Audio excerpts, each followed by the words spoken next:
நேற்று தான் சாம்பார் வச்சோம், அதுக்கு முந்தின நாள் காரக்குழம்பு, கீரை, ரசம், மோர், நமக்கு தெரிஞ்சு எல்லாமே வச்சு முடிச்சிட்டோமே.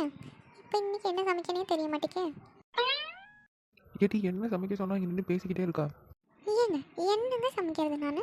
இந்த வாரம் முழுக்க எனக்கு தெரிஞ்ச எல்லாமே நான் சமைச்சிட்டேன். இன்றைக்கி என்ன சமைக்கனே தெரிய மாட்டேக்கி. ஏடி இப்படி சொன்னா எப்படி?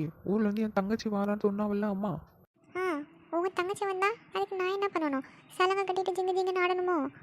எனக்கு தான் சமைக்க வர மாட்டேங்குன்னு தெரியுதுல்ல. அப்புறம் ஏன் நீங்களும் நல்ல சோறு சாப்பிடாம எனக்கும் நல்ல சோறு போடாமல் ஏன் இப்படி நீங்கள் பாடாக படுத்துறீங்க? பரவாயில்லையாடி, உண்மையை ஒத்துக்கிறதுக்கே பெரிய மனசு வேணும். உங்ககிட்ட பெரிய மனசு இருக்கு போலியே. உனக்கு சமைக்க வரல உவாயால நீயே ஒத்துக்கிறியா? ஏங்க இது காமெடி பண்ணுற டைம் இல்லைங்க. சீக்கிரமாக ஏதாவது பண்ணுங்க. என்ன சமைக்கனே தெரிய மாட்டேங்குது எனக்கு. இன்னும் 1/2 மணி நேரத்தில் உங்கள் அம்மா வந்து என்ன சமைச்சேன்னு பார்ப்பேன்னு சொல்லிட்டு போயிருக்காங்க. நான் என்ன பண்ணுறதுனே தெரியாமல் நிற்கேன். அப்படியா? என் தங்கச்சி என்னைக்கோ ஒரு நாள் தான் இந்த பக்கம் வரா. அன்னைக்கோ நீ சமைச்சு போட்டு அவளை இந்த பக்கமே வர விடாம பண்ணணுமோ? என்ன கொழுப்பா ஓங்கி மிதிச்சேன்னா குறுக்கெலும்பு விட்டுரும், ஞாபகம் இருக்கட்டும்.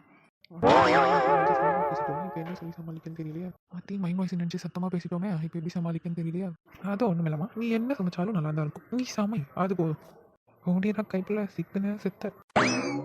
என்ன தப்பிச்சுட்டே தான் நினைக்கியோ? எப்படி இருந்தாலும் சொத்துக்கு வீட்டுக்கு தானே வரணும், பார்த்துக்கிறேன்.